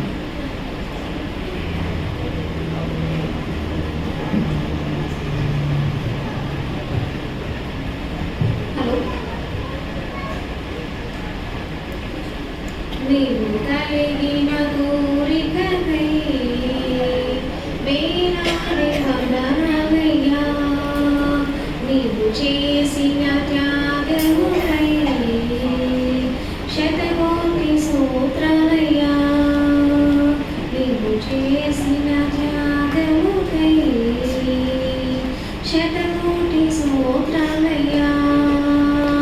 అయ్యా బలి అయినవా, నా బ్రతుకు కోసం నీ ప్రాణం పెట్టవా, నా పాపం కొరకు. అయ్యా బలి అయినవా, నా బ్రతుకు కోసం నీ ప్రాణం పెట్టవా, నా పాపం కొరకు. నీ త్యాగమే మా అద్భుతము, అయ్యా నీ త్యాగమే వర్ణించలే, నీ త్యాగమే మహాద్భుతము, అయ్యా నీ త్యాగమే వర్ణించలే. అయ్యా బలి అయినవా, నా బ్రతుకు కోసం నీ ప్రాణం పెట్టవా, నా పాపం కొరకు. బలి అయినవా, నా బ్రతుకు కోసం నీ ప్రాణం పెట్టవా, నా పాపం కొరకు. విలువలేని నా జీవితమే మార్చుటకై నీవు బలి అయినావా, మోడుబారని నా జీవితమే చిగురింపజేయుటకు వెలుగైయున్నావా. గొప్ప రక్షణ నాకివ్వాలని శుద్ధ రక్తాన్ని దారపోసావా, శ్రీ శుద్ధ రక్తాన్ని దారపోసావా. అయ్యా బలి అయినవా, నా బ్రతుకు కోసం నీ ప్రాణం పెట్టవా, నా పాపం కొరకు. అయ్యా బలి అయినవా, నా బ్రతుకు కోసం నీ ప్రాణం పెట్టవా, నా పాపం కొరకు. నీ ఆశలకై వందనాలయ్యా, నీ యాగానికి స్తోత్రాలేసయ్యా, నీ ఆశలకి వందనాలేసయ్యా, నీ యాగానికి స్తోత్రాలేసయ్యా. అయ్యా బలి అయినవా, నా బ్రతుకు కోసం నీ ప్రాణం పెట్టవా, నా పాపం కొరకు. అయ్యా బలి అయినవా, నా బ్రతుకు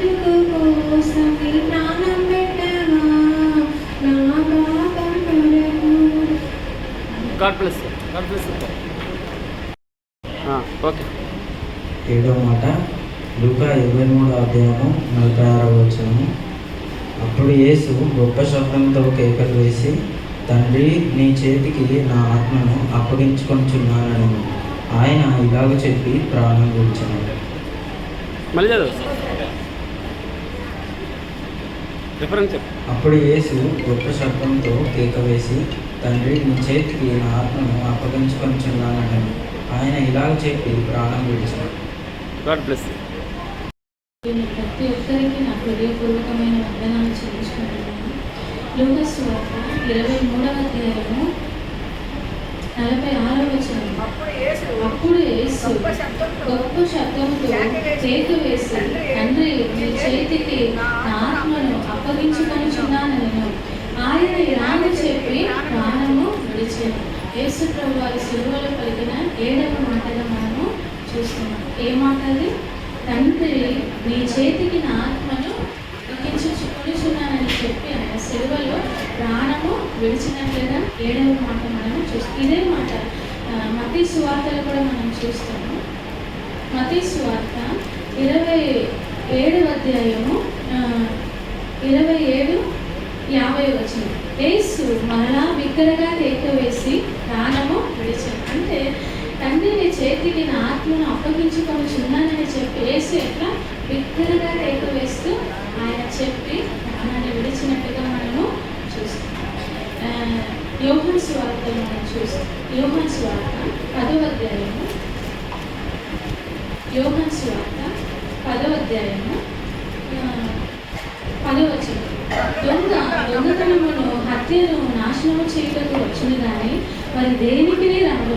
గొర్రెలకు జీవము కలుగుటకును, అది సమృద్ధిగా కలుగుటకును నేను వచ్చితినని మీతో నిశ్చయముగా చెప్పుచున్నాను. నేను గొర్రెలకు మంచి కాపరిని.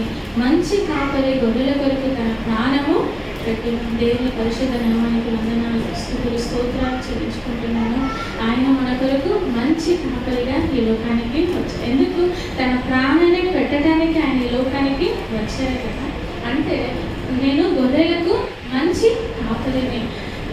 దొంగ ఎట్లా అంటే దొంగతనాన్ని చేయటానికి, హత్య అంటే మన ఆత్మను దొంగలించడానికి, మన ఆత్మను హత్య చేయడానికి, నరకానికి తీసుకువెళ్ళటానికి దొంగ అనే అపవాది వస్తాడు. కానీ తన నుండి మనల్ని విడిపించి తన నిత్య జీవానికి వారసులుగా చేయటానికి, తన జీవాన్నే సిలువలో పెట్టడానికి ఈ లోకానికి ఆయన వచ్చారు. అందుకే నేను గొర్రెలకు మంచి కాపరిని, నేను గొర్రెల కొరకు నా ప్రాణాన్ని పెట్టుటకు నేను వచ్చి. అది 10వ వచనంలో మనం చూస్తే గొర్రెలకు జీవము కలుగుటకును, అది సమృద్ధిగా కలుగుటకును నేను చెప్పాను. అంటే గొర్రెలకు జీవం, మనకు జీవము కలగాలి, మన నిత్య జీవానికి వారసులు అవ్వాలి, మనం ఈ లోకంలో పాపంలో నశించిపోకూడదు, ఆ నరకానికి వెళ్ళకూడదు. తన జీవాన్ని మనకు సమృద్ధిగా అది కలగాలని ఆయన ఈ లోకానికి వచ్చే సిలువలో తన ప్రాణాన్ని ఆయన బలిగా పెట్టడం అనేది మనము చూస్తున్నాం. ఆయన ఎవరు? గొర్రెలకు మంచి కాపరి. లోకానికి మనకు మంచి కాపరిగా వచ్చి మన కొరకు ఆయన సిలువలో ప్రాణాన్ని పెట్టడం అనేది మనము చూస్తాం. అదేవిధంగా యెషయా 53:12 వచనంలో కూడా మనం చూస్తే ఆయన మన కొరకు ప్రాణాన్ని ధారపోసారని. అంటే మన అతిక్రమము చేయబడిన వాళ్ళు ఆయన ఎంచబడి, మన అతిక్రమముల కొరకు, మన అపరాధ క్రియల కొరకు ఆయన అతిక్రమము చేయబడిన వారిలో ఒకరుగా ఆయన ఎంచబడ్డారు. మన కొరకు ఆయన ప్రాణాన్ని సిలువలో ధారపోసారని మనము దేవుని వాక్యంలో మనము చూస్తాం. అదేవిధంగా లూకా సువార్తలో 7వ మాట చూసాము. తండ్రి, నీ చేతికి నా ఆత్మను అప్పగించుకొనుచున్నానని యేసు ప్రభువారు 7వ మాటగా పలకడం. ఇదే మాట అపోస్తల కార్యములో కూడా మనం చూస్తాము. అంటే స్టెఫెను గురించి చూస్తే స్టెఫెను పరిశుద్ధ ఆత్మతో, విశ్వాసముతో నిండిన ఒక దేవుని పరిచారకుడుగా ఎన్నుకొనబడిన వ్యక్తి. ఆ వ్యక్తి అక్కడ దేవుని గురించి మాట్లాడేటప్పుడు అక్కడ ఉన్న వారందరూ కూడా ఏం చేస్తున్నారు? కళ్ళు కొరుకుతూ, కోపముతో రాళ్ళు తన మీద విసురుతున్నప్పుడు, తన ప్రాణాన్ని దేవుని సన్నిధిలో అప్పగించడం అనేది అపోస్తల కార్యం 7:59 ప్రభువును గురించి మొర్రపెట్టచ్చు, యేసు ప్రభువా నా ఆత్మను చేర్చుకొనుమని స్టెఫెను పలుకుచుండగా వారు అతన్ని రాళ్లతో కొట్టారు. స్టెఫెన్ ఎట్లా కొట్టారు? రాళ్లతో కొట్టారు. అంటే తన దేవుని గురించి మాట్లాడుతూ దేవుని జ్ఞానముతో, ఆత్మ అభిషేకముతో, పరిశుద్ధ ఆత్మతో నిండుకొని తను మాట్లాడేటప్పుడు అక్కడ ఉన్న వారందరూ కూడా ఏం చేస్తున్నారు? రాళ్లతో తనను కొట్టడం అనేది చూస్తున్నారు. రాళ్లతో కొట్టేటప్పుడు అక్కడ ఒక విషయం జరుగుతుంది, ఆకాశం తెరవబడుతుంది. ఆకాశం తెరవబడటం స్టెఫెను చూస్తున్నాడు. యేసు ప్రభువు నిలబడి తనను ఆహ్వానించడం అనేది స్టెఫెను చూస్తున్నాడు. అప్పుడు స్టెఫెను ఏమంటున్నాడు?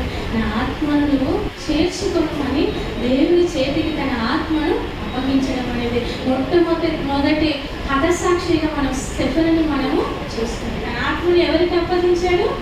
తండ్రి అయిన దేవునికి తన ఆత్మను, ప్రభువా నా ఆత్మను, యేసు ప్రభువా నా ఆత్మను చేర్చుకొనుమని తన ఆత్మను యేసు ప్రభు వారికి అప్పగించడం అనేది మనము అక్కడ చూస్తాము. ఈ వాక్య కీర్తనల గ్రంథము, కీర్తనలు 31వ అధ్యాయము, కీర్తనలు 31:5 మనం చూస్తాము. నా ఆత్మను నీ చేతికి అప్పగించుచున్నాను, యెహోవా సత్యదేవ నన్ను విమోచించువాడు నీవే. మన విమోచకుడు ఎవరు?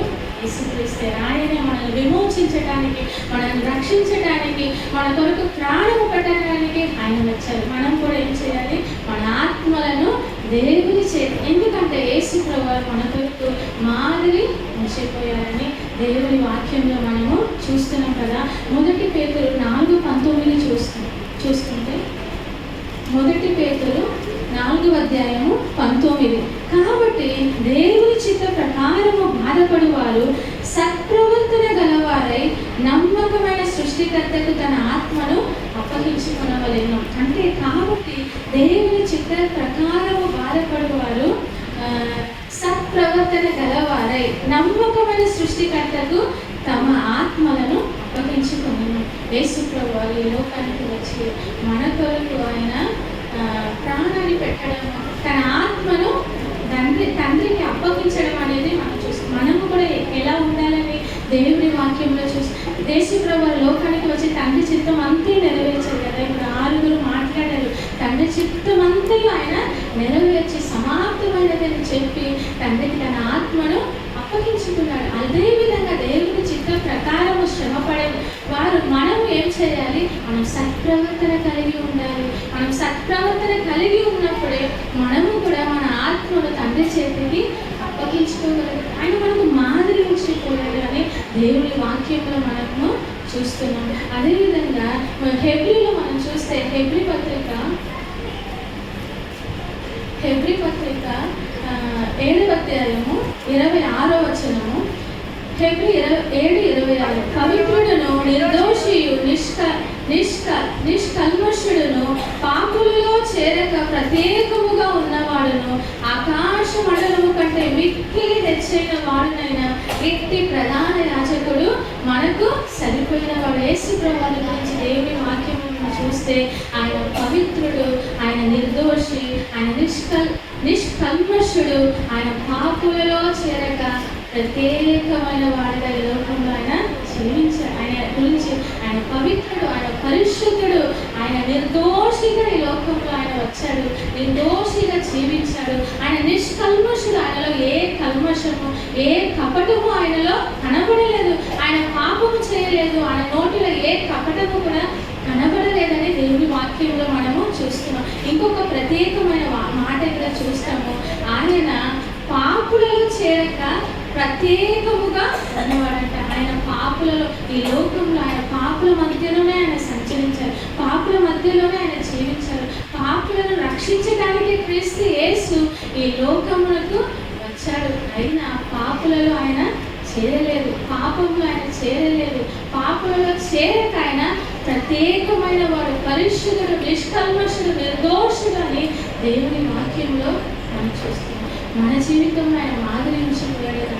కాబట్టి మనం కూడా ఎలా ఉండాలి? పరిశుద్ధులుగా, నిర్దోషులుగా, పాపంలో పాలివారము కాకుండా మనల్ని మనము ప్రత్యేకింపబడి ఆయన నడిచిన జాడలో మనం నడిచినప్పుడు మనము కూడా మన జీవిత అంతము దేవుడి చిత్త ప్రకారం నడిచి మన ఆత్మను ఎవరికి అప్పగించాలి? తండ్రి అయిన దేవుడికి. స్టెఫెన్ అంటాడు కదా, యేసు ప్రభువా నా ఆత్మను నీ చేతికి అప్పగించుకొనిచున్నాను. స్టెఫెన్ మనందరూ ఎదురు తిరిగి రాళ్ళతో కొడుతున్నాడు, కానీ స్టెఫెన్ ఏం చేస్తుంది? మీరు నీకు క్షమించు ప్రభువా, నా ఆత్మను నీ చేతిలో నేను అప్పగిస్తున్నానని అక్కడ దేవుని సన్నిధానంలో తను ప్రార్థన చేయడం అనేది మనం చూస్తాం. ఆఖరిగా మనం చూసుకుంటే 1 పేతురు 2వ అధ్యాయం 1 పేతురు 2వ అధ్యాయము 20 వచనం నుంచి చూస్తే, తప్పిదమునకై దెబ్బలు తిరిగినప్పుడు మీరు సహించిన ఎడల మీకేమి గనము, మేలు చేసి బాధపడినప్పుడు మీరు సహించిన ఎడల అది దేవునికి హితమగును, ఇందుకు మీరు పిలువబడితే.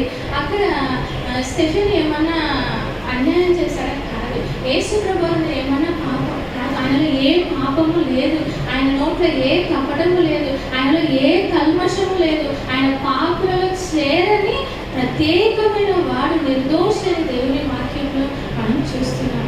ఆయన మన కొరకు ప్రాణాన్ని అర్పించి మనకు మాదిరి మనకు కొరకు ఉంచిపోయాడు. స్టెఫెన్ కూడా వాళ్ళందరూ రాళ్ళతో కొట్టేటప్పుడు తన వారికి ఎదురు కూడా తిరగలేదు. యేసు ప్రభువు కూడా మన కొరకు మాదిరి ఉంచిపోయారు. అందుకే తప్పిదమునకై దెబ్బలు తిరిగినప్పుడు మీరు సహించిన ఎడల మీకేమి ఘనము, మేలు చేసి బాధపడినప్పుడు మీరు సహించిన ఎడల అది దేవునికి హితమగును, ఇందుకు మీరు పిలువబడింది. మనం ఎందుకు పిలువబడినాము?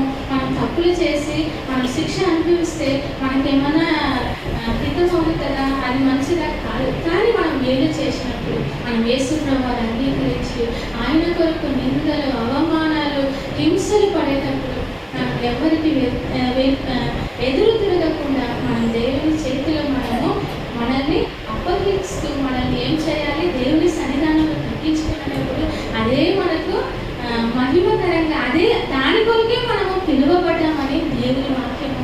అందుకే యేసు ప్రభువు కూడా ఎదురు తిరిగారా? ఆయన గొర్రె పిల్ల 6వ వాక్యం చెప్పిన బిడ్డలు కూడా ఏం చెప్పారు?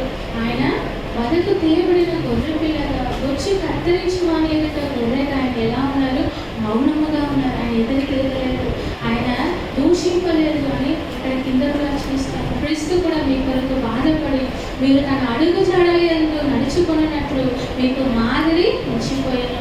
ఆయన పాపము చేయలేదు, ఆయన నోటను ఏ కపటమును కనబడలేదు, ఆయన దూషింపబడి బదులు దూషింపలేదు, ఆయన శ్రమ పెట్టబడి బెదిరింపక న్యాయముగా తీర్పు తీర్చి దేవునికి తను తాను అప్పగించుకున్నాను. ఆయన దూషింపబడ్డారు కానీ బదులు దూషింపలేదు, ఆయన న్యాయముగా తీర్పు తీర్చే దేవునికి తను తాను అప్పగించుకున్నాడని దేవుని వాక్యం. మనం కూడా ఈ లోకంలో శ్రమలు అనుభవించినప్పుడు, యేసు ప్రభువు కొరకు నిందల అవమానములు పొందినప్పుడు మనము ఎదురు తిరిగే వారముగా మనము ఉండకూడదు. ఆ శ్రమలన్నీ మనం సహించే వారముగా, న్యాయముగా తీర్పు తెచ్చే దేవునికి మనల్ని మనము అప్పగించుకోవాలి. యేసు ప్రభువు మనకు మాదిరి ఉంచిపోయాడు కాబట్టి మనము కూడా ఆయన అడుగు జాడలో నడుచుకోవాలి. ఆయన నిర్దోషి, ఆయన పాపంలో చేరక ప్రత్యేకమైన వాడు, ఆయన నిష్కల్మషుడు, ఆయన పరిశుద్ధుడుగా ఈ లోకంలో మనకు మాదిరి ఉంచిపోయాడు. మన కొరకు సిలువలో ప్రాణాన్ని పెట్టాడు. మన తండ్రి ఆత్మను నీ చేతికి అప్పగించుకొనిచున్నానని తన ప్రాణాన్ని పెట్టడం మనకు మాదిరిగా, మనము కూడా దేవుని చిత్త ప్రకారం నడిచి సత్ప్రవర్తన కలిగిన వారిగా మన ఆత్మలు ఎవరికి అప్పగించుకోవాలి? తండ్రి అయిన దేవుడికి, యేసు ప్రభువుకి అప్పగించుకోవాలని 1 పేతురులో మనము చూస్తాం. మనము కూడా మనం ఈ లోక యాత్రను ముగించినప్పుడు మన ఆత్మ ఎక్కడికి వెళ్ళాలి? యేసు ప్రభువు దగ్గర వెళ్ళాలి. ఆయన మనకు మాదిరి ఉంచిపోయాడని మనం చూస్తాం. లూకా సువార్త ఆఖరిగా ఆ వాక్యం చూసుకున్నాం. లూకా సువార్త 23:46. లూకా సువార్త 23:44 నుంచి, అప్పుడు రమారమి మధ్యాహ్నం ఆయను అది మొదలుకొని 3 గంటల వరకు ఆ దేశం అంతటి మీద చీకటి కమ్మెను, సూర్యుడు అదృశ్యమాయను, గర్భాలయపు తెర నడిమికి చిలికిన. రమారమి ఎప్పుడైనట్టయితే మధ్యాహ్నమందు, అంటే యేసు ప్రభువు ప్రాణం విడిచిన సమయము 3 గంటల.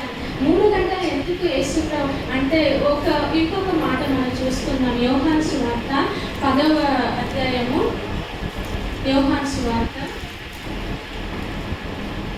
10వ అధ్యాయము 17వ వచనం నుంచి, నేను దాన్ని మరలా తీసుకొన్నట్లు నా ప్రాణమును పెట్టుచున్నాను, ఇందువలననే నా తండ్రి నన్ను ప్రేమించుచున్నాడు, ఎవడును నా ప్రాణము తీసుకొనడు, నా అంతటా నేనే దానిని పెట్టుచున్నాను, దాని పెట్టుటకు నాకు అధికారము కలదు, దాన్ని తిరిగి తీసుకొనుటకు నాకు అధికారము కలదు, నా తండ్రి వలన ఈ ఆజ్ఞను నేను పొందినాను. అంటే నా ప్రాణమును ఎవరు కూడా తీసుకొనడని దేవుని యేసు ప్రభువారు, అంటే ఆయన ప్రాణాన్ని ఎవ్వరు కూడా తీసుకోలేరు. ఆయన పెట్టుట యేసు ప్రభువారు ఏమంటున్నారు, ప్రాణాన్ని పెట్టుటకు నాకు అధికారం ఉంది, మరలా నేను దాన్ని తీసుకున్నటకు నాకు అధికారం ఉంది, తండ్రి వల్ల నేను ఈ ఆజ్ఞ నేను పొందినాను. అందుకే యేసు ప్రభువారు మధ్యాహ్నం మందు 3 గంటలకు, అంటే ఇశ్రాయేలు ప్రజలు బలి అర్పించే సమయముగా మనం అక్కడ చూస్తాం. యూదులు అక్కడ బలి అర్పించే సమయం మధ్యాహ్నం 3 గంటలకు, మన పాప పరిహారార్థ బలి కొరకు, మన అపరాధ పరిహారార్థ బలిగా ఆయనే అప్పగించబడ్డారు ఆ సమయం. అందుకే ఆ సమయంలో ఆయనే తన ప్రాణాన్ని సిలువలో పెట్టారు. ఆయన ప్రాణాన్ని ఎవరు తీసుకోలేరు. ఆయన కరెక్ట్గా 9 గంటల నుంచి 3 గంటల వరకు సిలువలో వేలాడబడడం, 7 మాటలు అక్కడ పలకడం అనేది మనం చూస్తాం. 3 గంటలకు తన ప్రాణాన్ని సిలువలో మన కొరకు ఆయన పెట్టడం అనేది మనం చూస్తాం. అప్పుడు ఏం జరిగింది, అది మొదలుకొని 3 గంటల వరకు ఆ దేశం అంతటి మీద చీకటి కమ్మెను, సూర్యుడు అదృశ్యమైన, గర్భాలయపు తెర నడిమికి చినిగినట్టు. అంటే సూర్యుడు సృష్టికర్తను ఈ సృష్టి ఆ విధంగా చూడలేక తాను మరుగుపరుచుకుంది కదా. అంటే సృష్టి అంతా కూడా దేవునికి సాగిలపడ్డది కదా. కానీ సృష్టికర్త సిలువలో ప్రాణం పెట్టడానికి ఆ సృష్టి అంతయు తలవంచిందని మనం చెప్తాం కదా. అంటే ఆయన మూలముగా సమస్తము కలిగిందని దేవుని వాక్యంలో మనం చూస్తాం. ఆ సృష్టికర్తనే ఈ లోకానికి వచ్చి తన ప్రాణం పెట్టడానికి ఆ సృష్టి చూడలేకపోయిందని కూడా మనం చెప్పుకోవచ్చు. అదేవిధంగా మన కొరకు ఆయన సిలువలో ప్రాణం పెట్టినారు కాబట్టి ఆ దేవాలయపు తెర పై నుండి కింద వరకు 2గా చినిగిపోయినట్టు. ఎందుకు తెలుసా 2గా చినిగిపోయింది? హెబ్రీ పత్రిక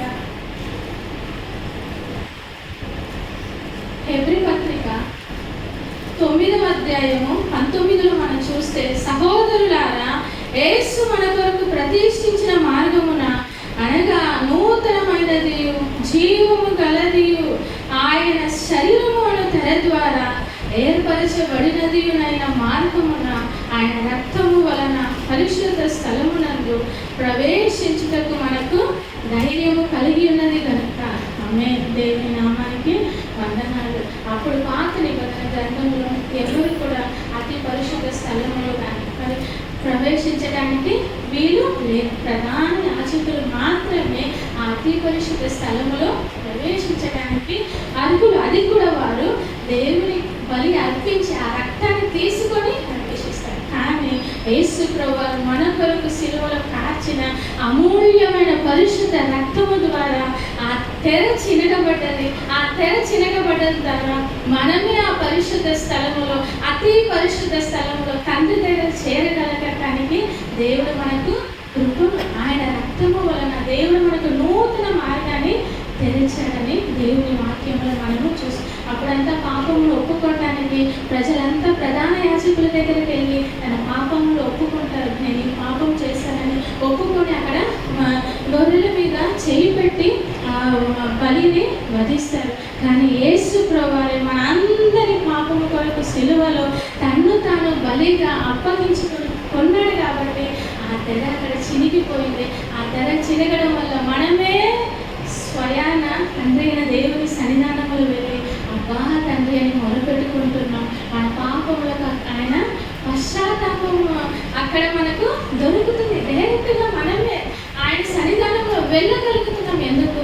ఆయన పరిశుద్ధ రక్తము మన కొరకు చిందింపబడటం ద్వారా ఆ దేవాలయపు తెర అక్కడ చిరిగింది. మనం దేవుని పరిశుద్ధ స్థలంలో ప్రవేశించడానికి మనకు అర్హత అనేది దొరికింది. 7వ మాట, తండ్రి నీ చేతికి నా ఆత్మను ఆయన మాదిరి వచ్చిపోయారు కాబట్టి మనము కూడా ఆయన అడుగుజాడలో నడుచుకొని మనము కూడా ఆయన చిత్తానుసారముగా ప్రవర్తించి మనకు కలిగే ప్రతి శ్రమలో కూడా ఆయనను ముందుంచుకొని మనం ఏం చేయాలి?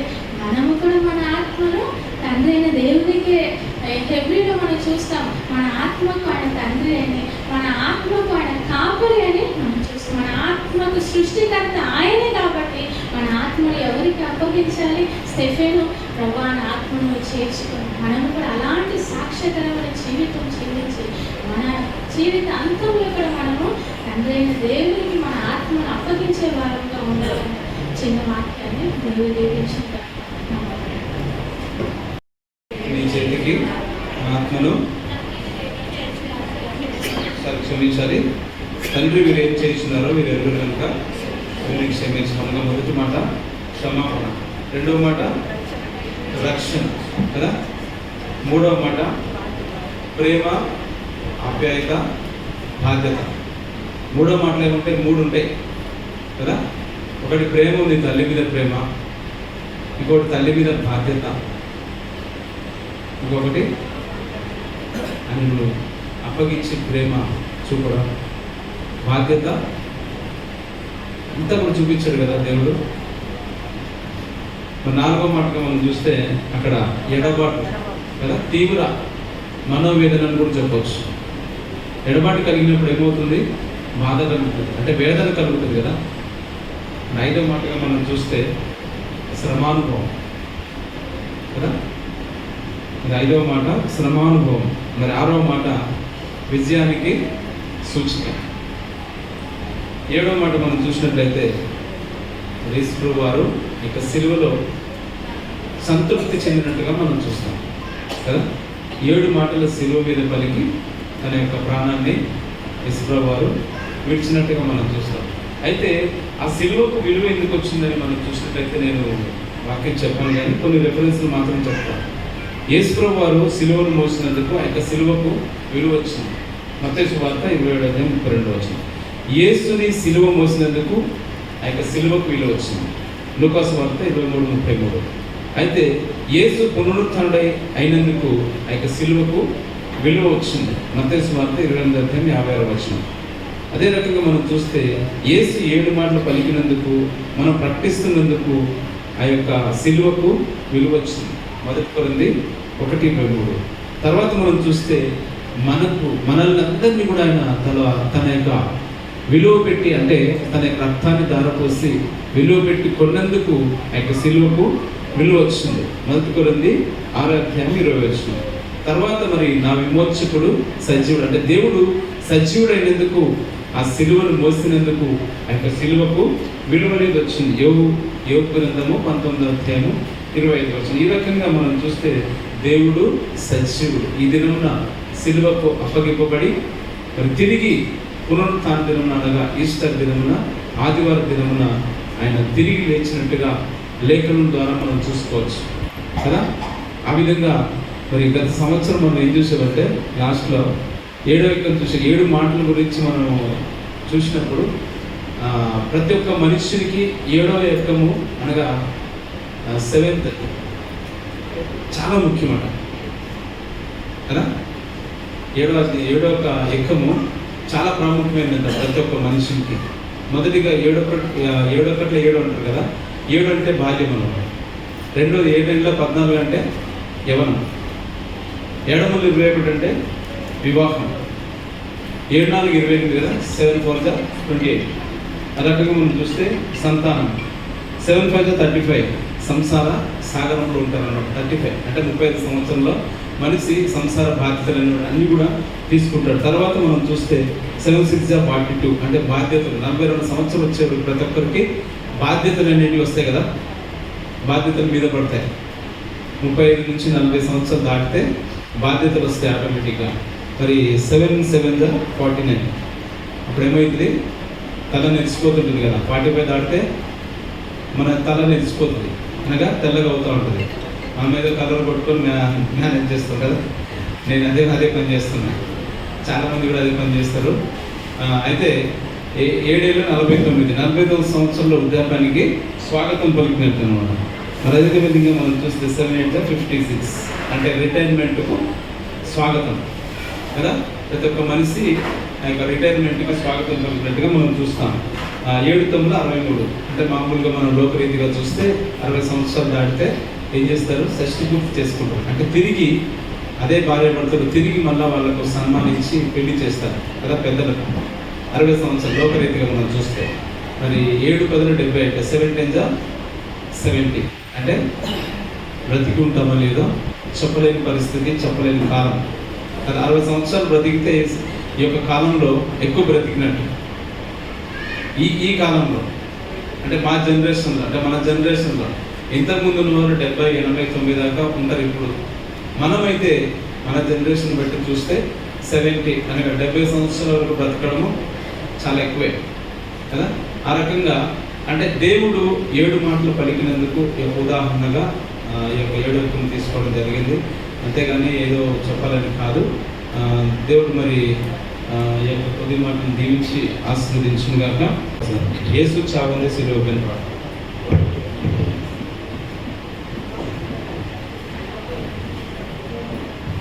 యేసు చావందే సిలువపై నీ కొరకే నా కొరకే ఎంత గొప్ప శ్రమనోర్చెను. నీ కొరకే నా కొరకే నది వలె యేసు రక్తము సిలువలో నుండి ప్రవహించే.